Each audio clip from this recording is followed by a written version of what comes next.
네, 여러분, 한 주간 잘 지냈습니까? 네, 소프트 테스팅 또 계속해서 진행하도록 하겠습니다. 우리가 계속해서 이제 그 테스트 레벨, 그 다음에 V 모델, 뭐 이런 것 테스트의 다양한 분류들을 좀 살펴보고 있어요. 그래서 이 내용들이 좀 어렵긴 한데 간단하게만 좀 살펴보고 세부적인 내용들은 나중에 학기 후반쯤에 다시 한번 정리를 할게요. 지금은 아마 여러분들이 조금 어려울 수도 있겠지만, 네. 그래서 오늘은 저번 시간에 배운 거 잠깐 다시 한번 간단하게 리뷰를 하고요. 우리가 이제 개발 모델 방식이 이제 크게 두 가지 카테고리가 있다고 했죠. 그래서 워터폴 방식과 이터레이티브 또는 인크리먼탈한 개발 방식, 순차적, 점증적, 반복적인 방식이 있다. 근데 테스팅 쪽에서는 그 V모델이라는 것을 사용한다라고 했습니다. V모델은 그 모양이 우선 V자로 생겼고요. 그 다음에 자세히 보면 이게 그 워터폴 모델의 변형이다 라고 볼 수 있고요. 그래서 이 오른쪽에 있는 것이 테스트 활동들을 세분화시킨 거고, 근데 꺾어서 오른쪽에 배치한 이유가 세분화한 활동도 있지만 이것이 사실은 왼쪽에 개발 단계와 비슷한 레벨로 매칭이 된다. 그래서 테스트 레벨이라는 것이 이게 나오고요. 그 다음에 테스트는 이렇게 요구사항 명세나 아키텍처나 단위 설계를 할 때부터 시작이 된다. 그래서 개발 초기부터 테스팅 활동이 같이 진행된다. 이런 얘기를 이제 설명할 수 있다라고 얘기했습니다.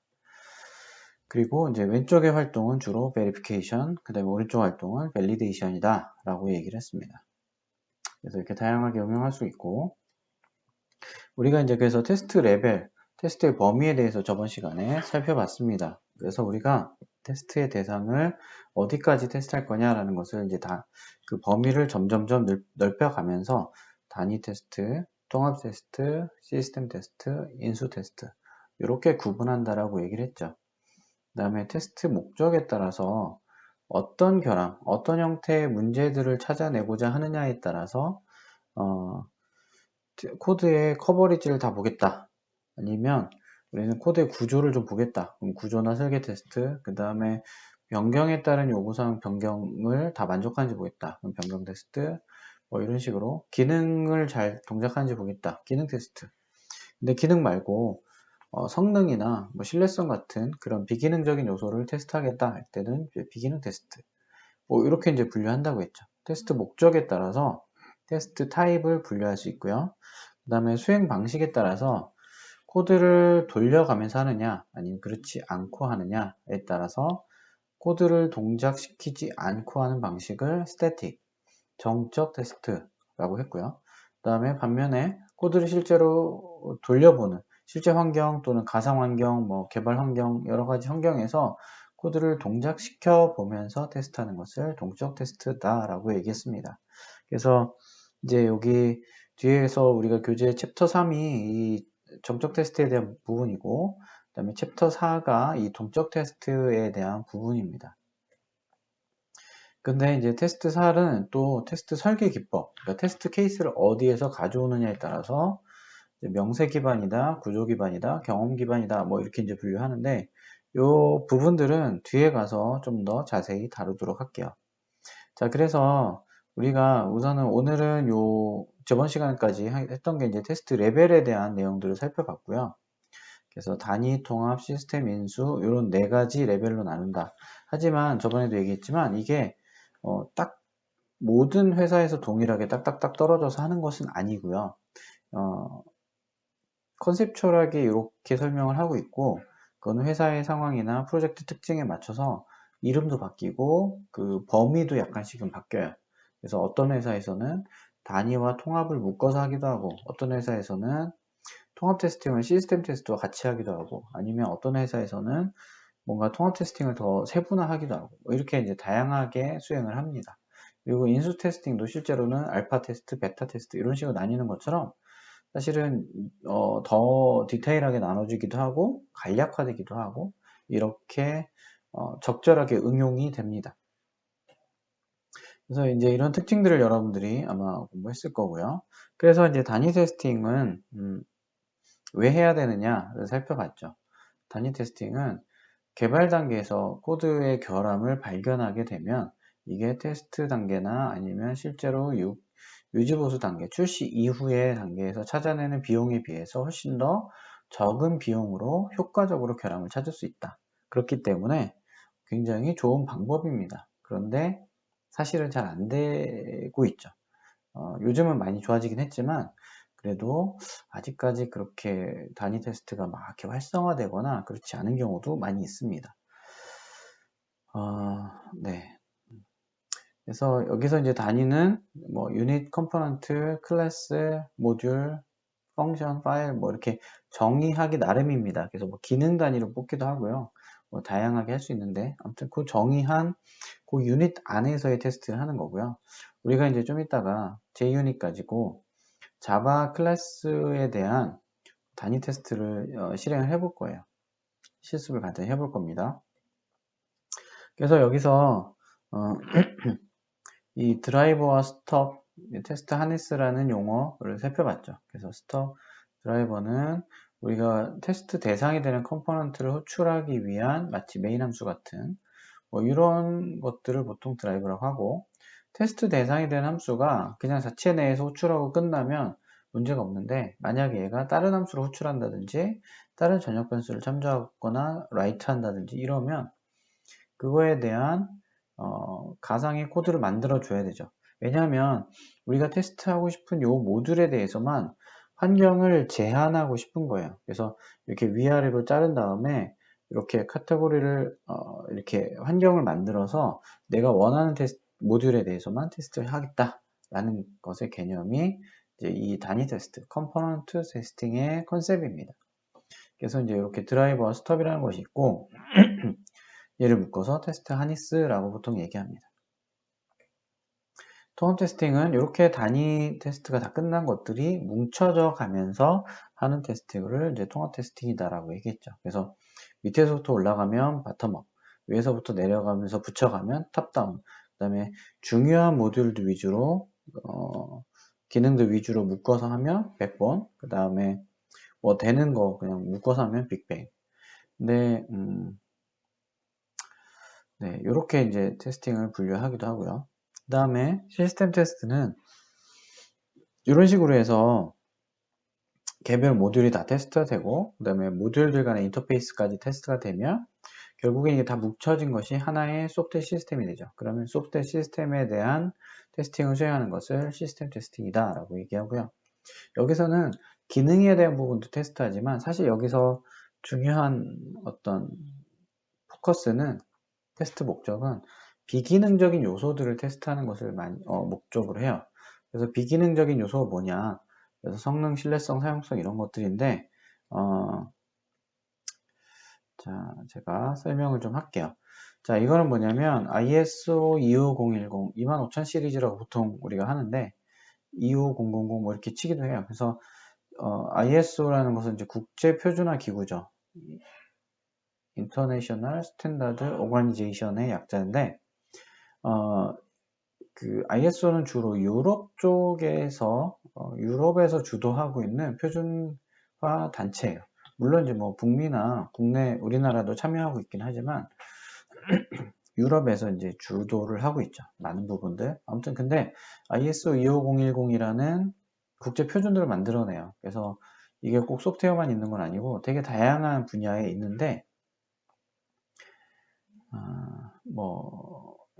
그 중에 이제 소프트웨어 관련해서는 ISO 25000 시리즈라는 다양한 표준도 있지만 25000 시리즈라는 표준이 있어요. 근데 거기서 이게 뭐냐면 소프트웨어의 제품 품질의 특성을 평가하고 기준들을 정의하고 있어요. 그래서 여기서 보면 이게 이제 약간씩 바뀌긴 해요. 그래서 지금 이게 이제 8가지로 되어 있기도 하고, 뭐 7가지로 되어 있기도 하고, 왔다 갔다 하겠는데, 품질 특성을 크게 이제 제품 품질과, 그 다음에 사용 품질, 뭐, 이렇게 이제 나누고 있어요. 그래서 이제 여기 internal, external quality가 이제,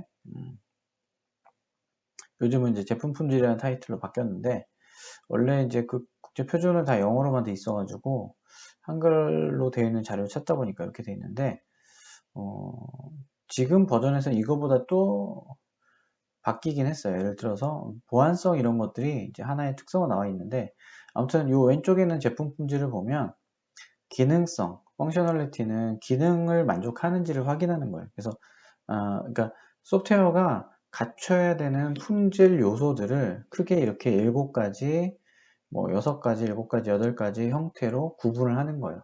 그래서 우리가 품질이 좋다, 품질이 나쁘다 라고 말을 할 때 그 기준을 뭘로 잡느냐, 이렇게 품질 특성에 기반해서 이제 품질을 정의해요. 그래서 여기서 이제 소프트웨어가 갖춰야 되는 요소들이 뭐가 있냐. 첫 번째, 기능을 제대로 동작하는지. 당연히 그렇겠죠. 기능이 잘 동작해야겠죠. 그 다음에 신뢰성. 믿을만 하냐. 그래서 뭐 이렇게 문제가 발생했을 때 그것들을 잘 이렇게 복구하고 그 문제가 발생한 것들을 잘 이렇게 대처할 수 있느냐. 그래서 예외 처리나 이런 것들을 잘 이렇게 대응할 수 있도록 구현했느냐에 따라서 품질이 좋다 나쁘다라고 얘기하죠. 사용성, 유저리티는 사용자 편의성인데 이렇게 예를 들어서 UI가 이쁘게 돼 있다든지 아니면 일관성 있게 UI가 배치가 돼 있다든지 버튼의 위치라든지 색상이라든지 이런 것들. 그래서 이렇게 사용자가 소프트웨어를 사용하는데 실수하거나 아니면 학습하는데 어려움 없도록 하느냐. 그 다음에 효율성. 이거는 이제 주로 리소스를 얼마나 적게 쓰느냐. 그래서 수행 시간이라든지 아니면 메모리 사용량, 뭐 CPU 사용량, 뭐 이런 것들이 이제 요 효율성 측면에서 들어가요. 그래서 같은 기능을 할 때 더 적은 리소스를 사용한다면 좋겠죠. 예를 들어서 우리가 웹브라우저를 여러 가지가 있죠. 인터넷 익스플로러, 엣지, 그다음에 파이어폭스, 크롬, 뭐 등등등 여러 가지가 있는데, 근데 이렇게 비교를 해보면 같은 그 웹브라우징이라는 기능을 수행하지만 어떤 경우는 같은 사이트를 올릴 때 리소스, CPU 리소스나 메모리를 많이 차지하는 그 웹브라우저가 있죠. 그래서 이제 그런 경우에는 효율성 측면에서 상대적으로 높다, 낮다 이렇게 얘기하고요. 그리고 이제 반응 속도나 이런 것들이 빠르다. 그러면 이제 이런 것도 이제 신뢰성이나 뭐 이런 측면에서 유리하다라고 이제 얘기하는 거죠. 그 다음에 유지 보수성은 이게 이제 향후에 이제 확장성이나 이런 것들을 고려해서 보다 모듈화돼 있고 체계화돼 있고 그렇게 구성이 됐느냐라는 것을 보는 측면이고요. 이식성은 그 하나의 소프트웨어가 다양한 환경들에서 적응할 수 있도록 그 환경들을 고려해서 만들어졌느냐. 예를테면 하나의 소프트웨어가 iOS다. 그러면 iOS 앱을 만들었는데 얘가 맥북에서 아이패드에서도 돌아가고 아이폰에서도 돌아가고 뭐 이런 것들이 이제 지원되느냐. 그 다음에 아이패드도 뭐 태블릿이 사이즈가 미니도 있고 뭐 에어도 있고 프로도 있고 버전이 여러 가지가 있잖아요. 그리고 하드웨어 스펙도 다양하게 있고 그래서 이제 이런 것들을 잘 고려해서 잘 돌아가느냐 그렇지 않느냐 이런 것들이 이제 하나의 이식성의 하나의 예죠. 그래서 이제 포터빌리티가 좋느냐 나쁘냐 이렇게 그래서 이런 관점으로 해서 아까 얘기했지만 보안성 요즘은 이제 보안이 중요하다 보니까 시큐리티가 하나의 품질 특성 메인 특성으로 자리 잡고 있고요. 그래서 요즘은 7가지 품질 특성을 보통 설명하고 있습니다. 그래서 하나의 소프트웨어 제품을 이런 관점들로 품질을 정의하고 있는데 얘는 이제 그 정의하는 관점이라고 하면 이런 여기에서 기능이 잘 동작하느냐를 우리가 당연히 테스트하겠죠. 하지만 어떤 경우에는 신뢰성이나 사용성, 효율성, 유지보수성, 이식성, 그다음에 보안성 이런 요소들을 같이 확인을 해야 되겠죠. 그래서 기능은 잘 동작하지만 이게 막 기능은 정확하게 하는데 얘가 시간이 너무 오래 걸린다. 그러면 예를 들어서 웹브라우저가 클릭했는데 접속하는데 화면이 뜨는데 막 1초가 걸린다. 어떤 다른 앱은 막 0.1초밖에 안 걸리는데 뭐 하나는 1초가 걸린다. 그러면 이제 그런 시간 측면에서 굉장히 느린 거죠. 이렇게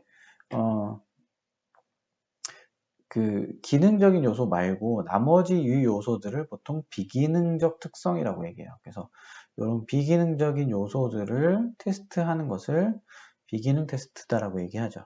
이 얘기를 이제 여기까지 왜 나왔냐 하면 우리가 시스템 테스트라는 것을 할 때 기능을 잘 동작하는지도 보지만 실제 시스템 테스트는 실제 환경에서 동작하는 거기 때문에 이러한 비기능적인 요소, 신뢰성, 사용성, 효율성, 유지보수성, 이식성 뭐 이런 것들이 만족하는지를 체크하기에 유용하다라는 것이 이제 그 시스템 테스트입니다. 그래서 기능 요구사항뿐만 아니라 비기능적인 요소, 리소스 사용량 같은 성능, 신뢰성, 사용성 등 이런 것들을 테스트하는 활동을 시스템 레벨 테스트다. 그 다음에 인수 테스트는 사용자가 이것들을 확인할 수 있는지 를 보는 활동이다 라고 얘기했죠. 알파 베타 테스트 얘기했고요. 그 다음에 이제 기능 테스트, 비기능 테스트는 지금 잠깐 설명했던 것처럼 기능 테스트는 기능 명세에 정의된 대로 작동하는지, 기능이 잘 동작하는지를 보는 활동이고요. 그 다음에 비기능 테스트는 기능성, 펑셔널리티 외에 비기능적인 요소들, 그래서 아까 봤던 성능, 부하, 스트레스, 사용성, 유지보수성, 신뢰성, 이동성 이런 것들을 이제 확인하는 거죠. 근데 이게 어디에 기술이 있을까요? 그러니까 우리가 테스트하려면 그 기준이 있어야겠죠. 만족하는지 그렇지 않는지 확인하는 기준이 있어야 되는데 이 기준은 보통 명세서를 기반을 합니다. 그래서 요구사항 명세서나 아키텍처 설계서 등에서 이런 성능 요구사항들을 작성을 합니다. 얘는 예를 들어서 메모리 사용량은 뭐 얼마 이하 사용해야 된다. CPU는 CPU 사용량은 몇 퍼센트 이내여야 된다. 이렇게 이제 그 성능에 대한 제약사항들을 여기 적게 돼 있는데 그것을 만족하는지를 확인하는 테스트를 예를 들면 비기능 테스트라고 하고 그 비기능 테스트의 통과 실패 여부는 보통 명세서에 있기 때문에 명세 기반 테스트를 한다라고 얘기합니다. 이 명세 기반 테스트는 나중에 저희가 다음 시간에 이제 꼭 설명할 거예요. 자, 그래서 이제 품질 특성 살펴봤고, 그래서 지금 이제 앞에서 이것은 이제 품질 평가 통합 모델인데 표준이에요. 근데 얘를 가지고 이런 식으로 볼 수 있죠. 예를 들면 기능 테스트는 기능 요구사항을 검증하겠죠. 근데 사용성, 소프트웨어를 쉽게 사용할 수 있는 정도를 측정하고 검증, 확인. UI가 뭐 헷갈리게 되지 않았는지, 메뉴 구조가 복잡하지 않은지. 이게 단순해 보여도, 이런 문제가 있죠. 만약에 의료기기라든지, 아니면 국방이라든지, 그 항공이라든지, 굉장히 복잡한 시스템, 아니면, 세이프티나 생명과 인명과 관련되어 있는 시스템을 다룰 때, 사용자가 조작 실수를 할 수 있는 여지가 있으면 걔는 위험하겠죠. 사용자가 만약에 그 테락 그 25 이야기 했던 것처럼 방사선 노출량을 내가 조절하는데 헷갈리게 표현되어 있다. 왼쪽과 오른쪽이 뭐 예를 들어서 적게 크기가 반대로 되어 있다든지 뭐 이러면 그 사용자 실수에 의해서 사람의 익명과 관련된 그런 오동작을 할 수 있는 가능성이 있죠. 그래서 이렇게 사용성 테스트도 굉장히 중요한 요소입니다. 그 다음에 성능 테스트. 시스템에 부하를 주면서 로드를 주면서 응답 시간, 처리량, 속도 등 성능 지표의 추이를 측정하는 것. 그래서 이거는 보통 이렇게 피크 값이 쫙 튀거나 뭐 이런 것들을 보통 체크를 해요.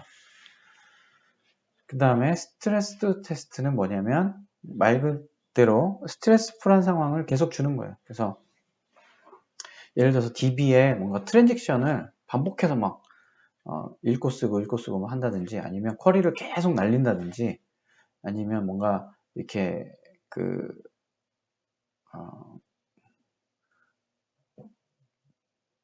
대규모 사용자, 다수의 사용자가 동시에 접속한다든지 이런 식으로 스트레스풀한 상황을 만들어서 쭉 주는 거죠. 그래서 복합 데이터 또는 대량의 데이터를 이용한 고부하 장기 테스트. 그래서 이제 디도스 공격이나 이런 것들도 사실 이런 것들을 악의적으로 활용한 사례죠.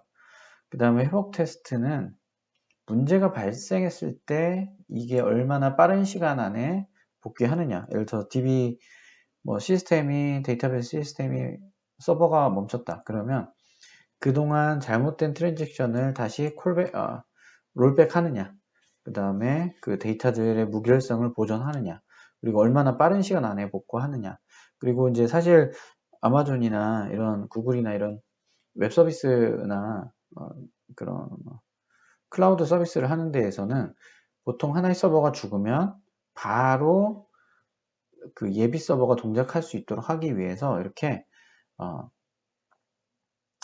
중복해서 서버를 보통 운영을 해요. 그래서 이제 그럴 경우에 하나의 시스템이 죽게 되면 다른 시스템이 복구해서 갈 수 있도록. 그래서 장애 복구 테스트 이런 것들을 이제 하기도 해요. 그 다음에 보안 테스트, 외부의 침입이나 해킹에 대응하는 능력, 뭐 이거는 잘 알 거니까. 이런 식으로 요 기능 테스트 말고 나머지 이런 항목들을 보통 비기능 테스트다라고 얘기합니다. 그래서 기능성, 비기능성 이렇게 이제 설명을 하고요. 네, 그리고 요거는 좀 나중에 설명하도록 할게요. 그래서 우리가 테스트 레벨에 대해서 살펴봤습니다.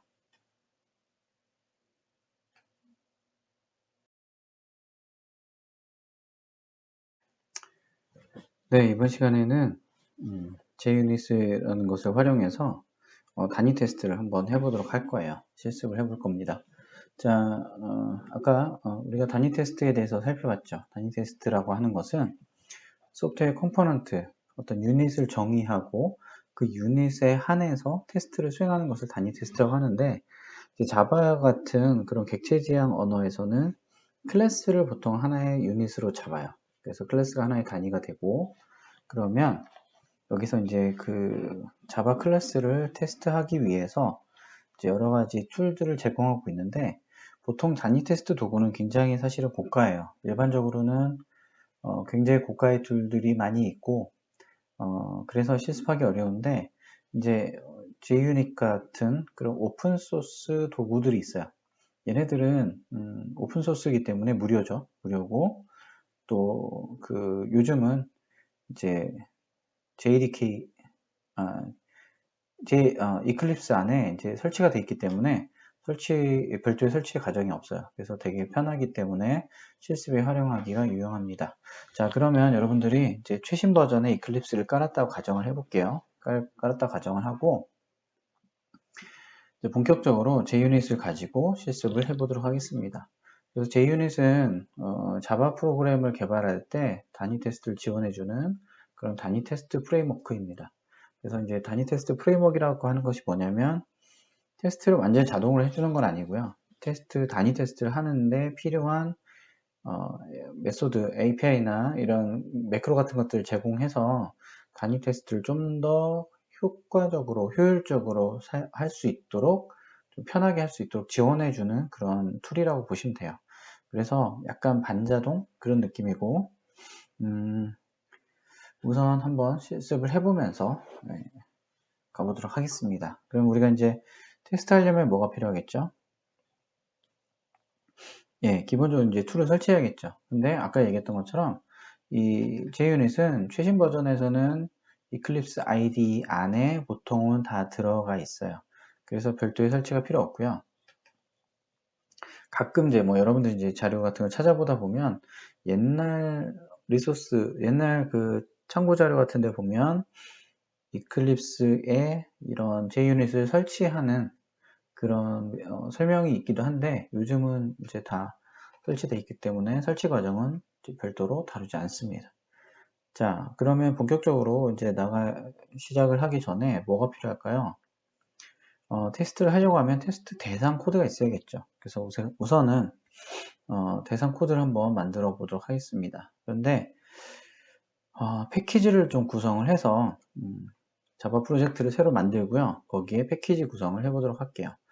파일의 New에 자바 프로젝트 가면 이제 새로운 자바 프로젝트를 생성할 수 있죠. 그래서 우리가 이제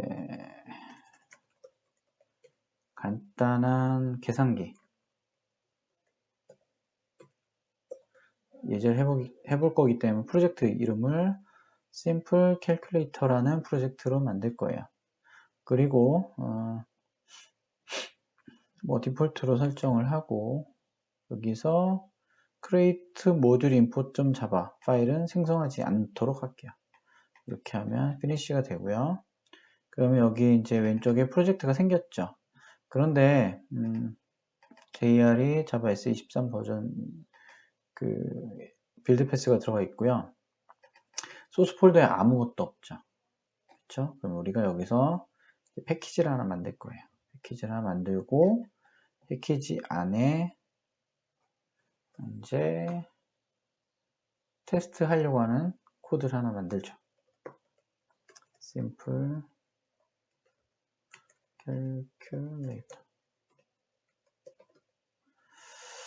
자, simple calculator라는 패키지를 하나 만들었어요. 그럼 패키지가 하나 생겼죠. 그럼 여기에 다시 new에 클래스를 만들 겁니다. 자, 이 클래스는 이 simple calculator라는 패키지 안에 있으면서 우리가 테스트 하려고 하는 대상이 되는 코드겠죠. 그래서 simple calculator 라는 클래스를 하나 생성을 합니다. 나머지는 디폴트로 두면 되고요. 그러면 얘는 simple calculator라는 패키지 안에 simple calculator라는 클래스, 퍼블릭 클래스가 생성되고 사실 바디에는 아무것도 없죠. 자, 근데 이제 우리가 테스트를 위해서 간단하게 바디를 만들어 볼게요. 아주 간단하게 이제 calculator니까 단순 연산을 위한 이러한 형태의 메소드들을 정의를 해보겠습니다. 자, 어렵지 않아요. 여러분들 보면 쉽게 다 만들 수 있는 거고 맨 처음에 private type의 result라는 변수를 하나 생성을 합니다. int 타입의 result, private 속성을 갖고 있는 result 초기 값을 0이라고 정의를 하고요. 그 다음에 여기 지금 5개의 메소드를 정의하고 있어요. add, sub, inc, dic, get result 이렇게 이제 정의하고 있는데 자, 첫 번째 add란 메소드는 int 타입의 2개의 인자를 받아서 덧셈을 해서 result라는 이 변수에 저장을 합니다. 그 다음에 sub는 2개의 변수, 정수형 변수를 받아서 a에서 b를 뺀 값을 result라는 변수에 저장을 합니다. 간단하죠. 그 다음에 그래서 이제 덧셈 뺄셈 기능이라고 생각하면 되고 그 다음에 inc는 increase 누적하는 건데 c라는 값을 받아서 int 타입의 c라는 값을 받으면 c를 result에 누적시킵니다. 반대로 decrease dec는 c라는 값을 받아서 얘를 빼주죠. 그래서 result에서 해당 값을 빼주는 그런 메소드가 됩니다. 자, 그 다음에 get result라는 메소드는 이 result가 private 타입이기 때문에 값을 외부에서 확인할 수 없죠. 그래서 이제 그 결과를 리턴해 주기 위해서 public 메소드로 get result라는 메소드를 정의합니다. 그래서 얘는 return result 이런 형태로 구성이 되어 있죠.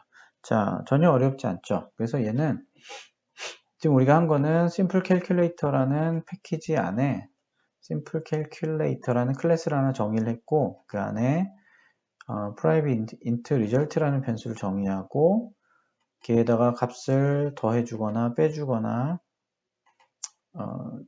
누적시키거나 빼주는 그런 역할을 하는 메소드들 add, sub, inc, dic 그 다음에 결과를 반환하는 get result 이렇게 이제 정의를 했어요. 그러면 이 파일은 우리가 테스트 하려고 하는 대상이 되는 파일이 되겠죠. 자, 그러면 이제 여기서 이제 어떻게 테스트를 하느냐? 자, 이 우리가 테스트 하려는 대상 코드에서 클릭을 하게 되면 new 쭉 가다 보면 여기 JUnit 테스트 케이스라는 메뉴가 뜹니다. 자, 보이시죠? 테스트 코드에서 테스트 대상이 되는 클래스에서 .java 파일에서 우클릭하면 new 그 다음에 JUnit 테스트 케이스를 선택하면 되고요. 얘가 보통은 툴 설치를 하면 디폴트로 메뉴에 들어가 있긴 해요. 근데 어떤 이유에서 혹시 나오지 않을 수도 있어요. 그럴 때는 여기 맨 밑에 other를 가서 컨트롤 N으로 가서 보면 자바에 가보면 여기 JUnit이라고 나와 있어요. 그럼 JUnit 테스트 케이스 수트 이렇게 있는데 요 JUnit 테스트 케이스를 선택하면 됩니다. 이렇게 해도 되고 아까와 같이 메뉴가 있으면 우클릭 New JUnit 테스트 케이스. 네, 어렵지 않죠? 그럼 얘를 선택해 볼게요. 자, 그러면 뭐가 뜨죠? 자, 근데 여기 보면 JUnit 3, 4, 그 다음에 주피터 뭐 이렇게 나오죠. 근데 지금 우리가 이제 그 실습의 이제 호환성을 위해서 편의성을 위해서 JUnit 4로 맞출게요. 이게 버전마다 임포트하는 그 빌드 패스나 패키지들이 좀 달라지기 때문에 우리가 이번에는 JUnit 4라는 JUnit 4 테스트를 선택을 하고요. 근데 이미 보니까 소스 폴더 패키지 네임 서브 클래스 언더 테스트 이런 것들이 다 채워져 있죠. 예, 여기서 건들지 않아도 돼요. 자, 근데 이제 한번 볼까요? 여기서 일종의 얘도 뭔가 클래스를 만드는 건데 이름이 Simple Calculator Test라는 이름으로 되어 있어요.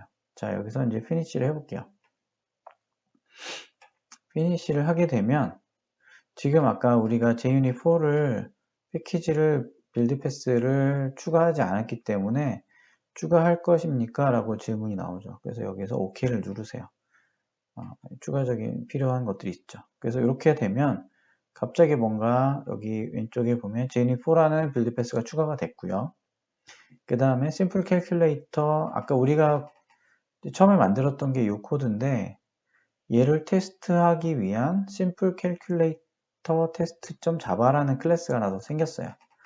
그러니까 이게 뭐냐면 그러니까 테스트용 코드를 하나 더 만들어주는 거예요. 그리고 얘를 수행해서 우리가 테스트하려는 클래스에 어떤 객체를 선언하고 메소드를 활용하는 거죠. 자, 이렇게 이제 하는 방식인데,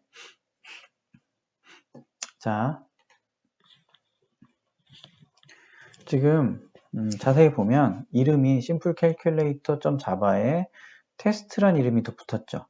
다시 한번 볼까요? 우리가 simplecalculator test.java에서 우클릭해서 JUnit 테스트 케이스를 만들면 여기 보면 네임에 자세히 보면 simple calculator test 아까는 하나가 있었기 때문에 test2라고 이제 붙어요. 이런 식으로 테스트 케이스를 쭉 추가할 수가 있고요.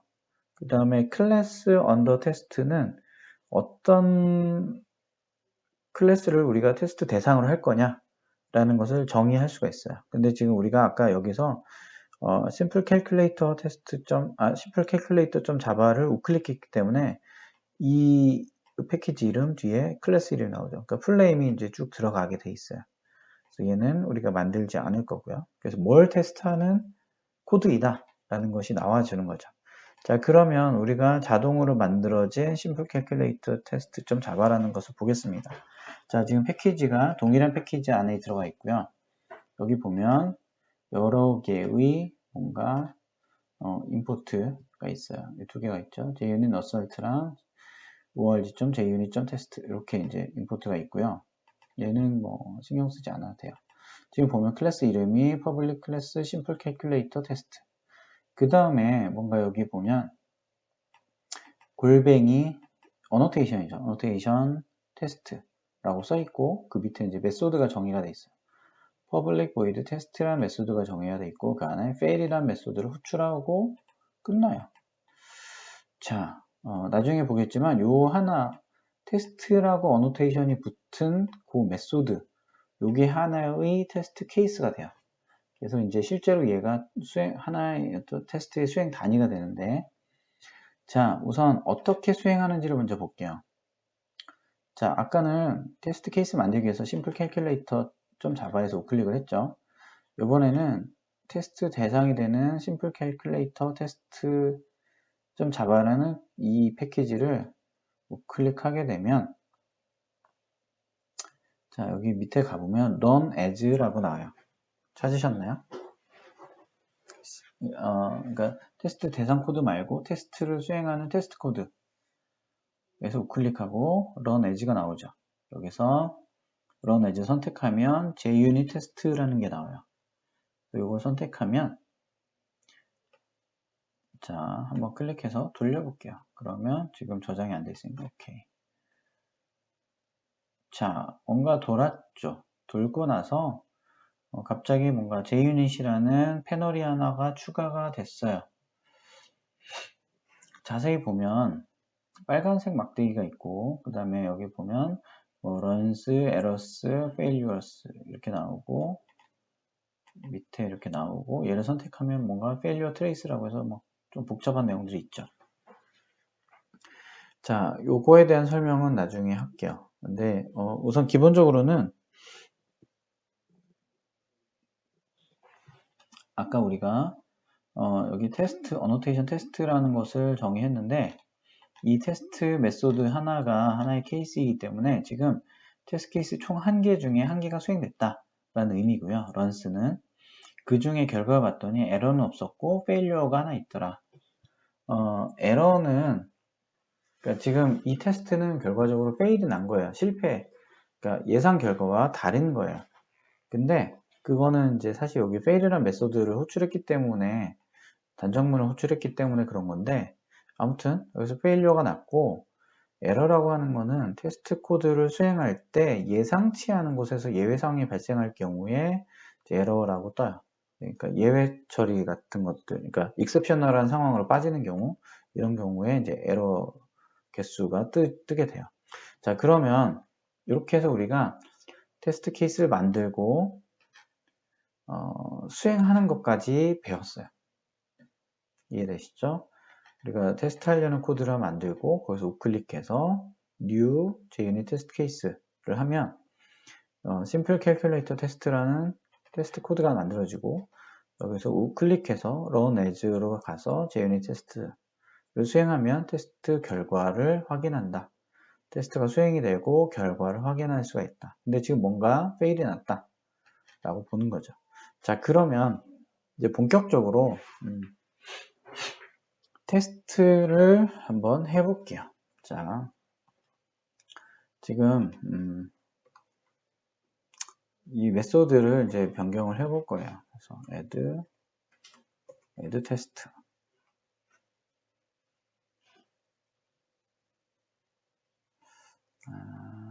네, 그냥 테스트 add 이렇게 바꿔볼까요? 자, 요 fail에 대한 설명 나중에 할게요.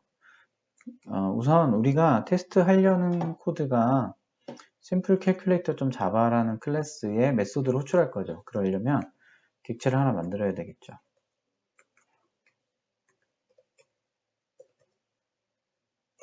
calc라는 객체를 하나 만들게요.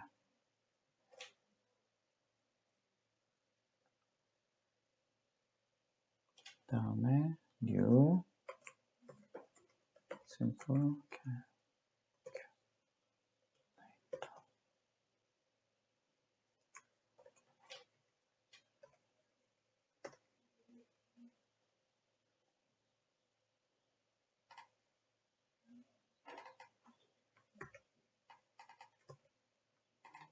스펠링 틀렸죠? 그러면 지금 calc라는 심플 캘큘레이터 타입의 객체를 하나 정의를 했고요. 그 다음에 calc에 메소드가 있겠죠. 아까 정의한 뭐 add, dic, equal, add 뭐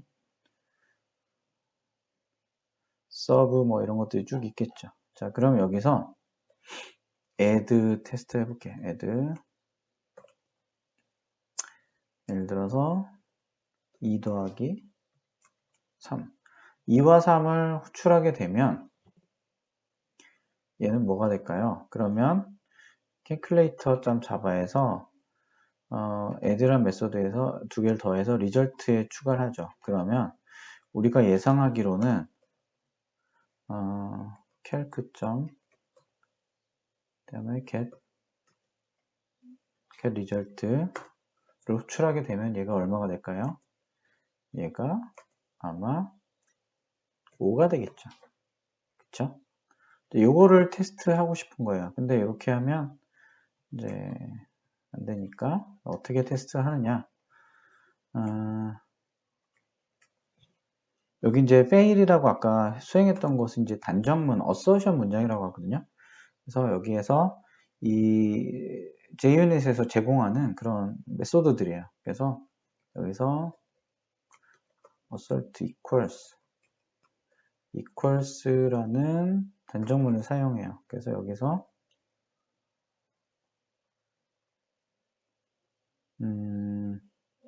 여기에 예상 결과 값을 쓰고요. 그 다음에 calc.get result 이렇게 수행을 하게 돼요. 자, 이건 뭐냐면 이 assert equals라는 것은 단정문인데 이 assertion 문장이라고 해요. 얘는 뭐냐면 테스트의 결과를 확인하는 것을 지원해주는 메소드예요. 그래서 우리가 calc라는 객체를 만들어서 여기 add라는 메소드를 호출했죠. 그러면 그 결과가 get result 읽어오면 얘는 calc라는 객체의 실제 수행 결과죠. 그래서 우리가 기대하기로는 이 결과 2 더하기 3의 메소드의 호출 결과가 5가 나올 것이다. 그래서 여기는 expected result, 예상 결과, 우리가 생각하는 테스트가 패스가 될 때 예상되는 결과를 넣고 그 다음에 결과가 실제 결과를 비교해 주는 거예요. 그래서 이렇게 5, 그 다음에 calc.get result 이렇게 하면 이 assert equals라는 메소드 호출이 돼서 이 5와 실제 calc.get result의 결과가 같은지를 비교해주고 같으면 패스, 틀리면 fail 이렇게 나오는 거예요. 그래서 자 이렇게 우리가 첫 번째 케이스를 한번 만들어 봤어요. 한번 이제 수행을 해볼까요? 자 여기서 우클릭하고 아까 수행하는 것은 했죠. run as 가서 JUnit test case 수행하게 되면 저장이 안 돼 있으니까 오케이. 자, 수행이 됐죠. 아까와는 다른 모양이 나타났죠. 아까는 무슨 색이었죠? 네, 적색, 빨간색으로 빨간색 바가 나왔었고 지금은 초록색이 나왔죠. 자, 봤더니 런스가 하나 중에 하나가 수행됐고 에러나 페일료가 없어요. 자, 그래서 지금 우리가 테스트 add라는 메소드가 제대로 동작했다. 예상 결과가 제대로 수행됐다라는 것을 알 수가 있어요. 자, 그러면 이 문장을 지우고 그럼 테스트 케이스를 한번 더 돌려볼게요. 그러면 이번에는 테스트 add 근데 여기서 이름을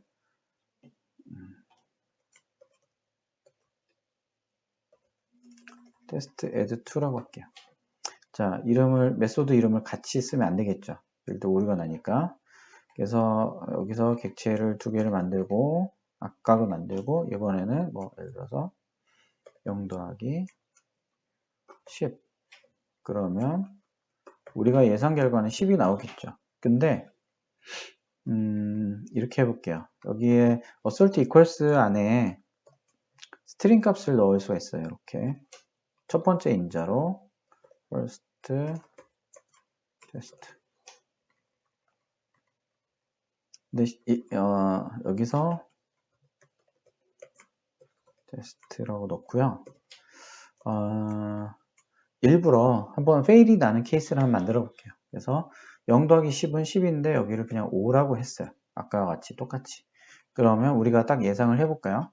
첫 번째 케이스를 돌렸을 때는 패스가 되겠죠. 두 번째 케이스는 0 더하기 10은 10이 나와야 되는데 이 예상 결과를 5라고 했으니까 실제 get result 결과는 10인데 5가 되겠죠. 그래서 그 두 개가 같지 않으니까 오리가 뜨겠죠. 페일이 나겠죠. 자, 이렇게 한번 저장을 하고 한번 돌려볼게요. 자, 그럼 다시 러네즈로 가보면 자, 아까와 달라졌죠. 런스에 가보면 2개 중에 2개가 수행이 됐어요. 테스트가 2개가 수행이 됐는데 에러는 없는데 페일리어가 하나 나왔죠. 이렇게 테스트 케이스가 많아지면 이렇게 계속해서 누적해서 테스트를 하거든요. 그러면 테스트 케이스가 많아지면, 그럼 어떤 게 틀렸지? 라고 질문할 수 있죠. 그럴 때 밑에 가보면 색깔 구분 되시나요? 여기 이제 초록색으로 체크돼 있고, 여기 파란색으로 뭔가 아이콘이 달라요. 그런데, 자, 첫 번째 테스트 add를 선택하면 뭔가 failure trace라는 밑에 창에 아무 내용이 없죠. 테스트는 fail이 났을 때 정보가 중요해요. 그래서 패스한 거에 대해서는 별로 don't care. 신경 쓰지 않아요. 근데 우리가 그러면 테스트 2에는 뭐냐? 이렇게 더블 클릭을 하게 되면 그 해당이 되는 메소드가 하이라이트가 돼요. 근데 우리가 지금 테스트가 페일이 난 게 얘죠. 여기 체크 표시가 났기 때문에.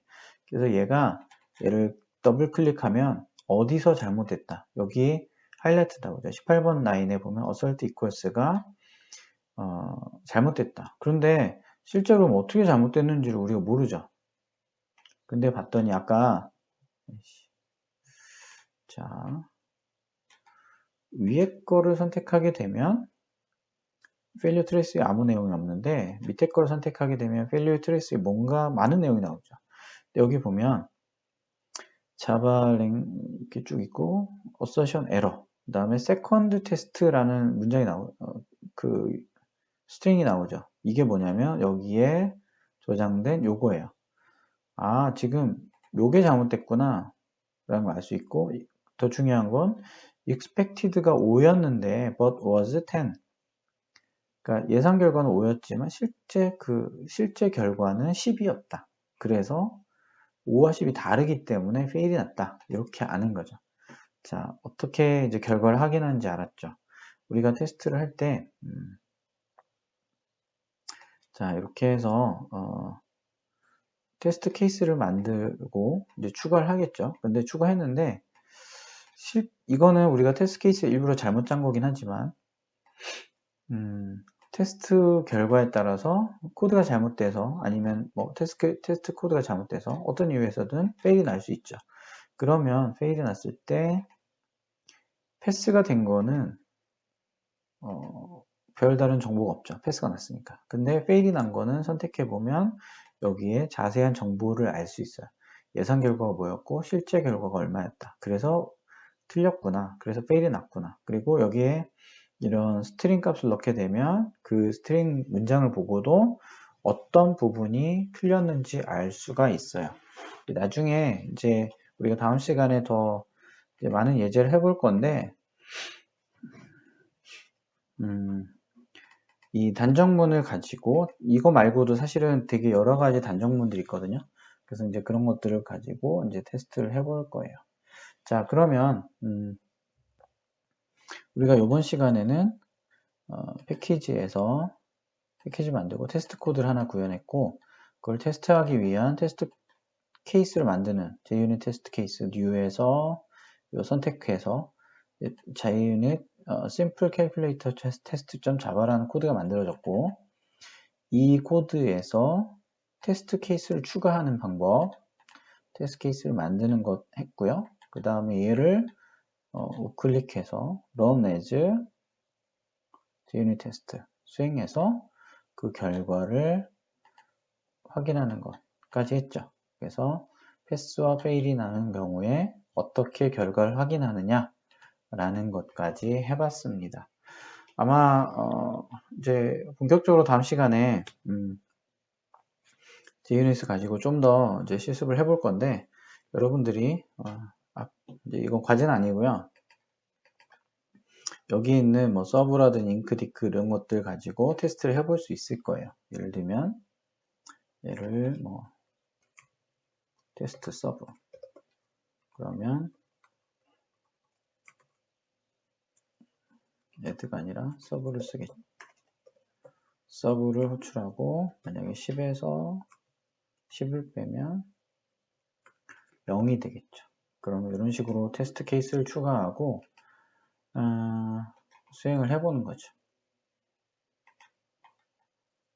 그러면 지금 테스트 add와 테스트 서브가 모두 통과한 것을 볼 수 있죠. 이런 식으로 테스트 케이스를 쭉 추가해서 한번 실습을 한번 해보셔도 좋습니다. 그래서 이런 메소드들에 대해서 테스트를 해보고 확인해보는 방식을 이제 간단한 구조를 살펴봤습니다. 자, 이해되셨나요? 자, 오늘은 여기까지 하겠습니다.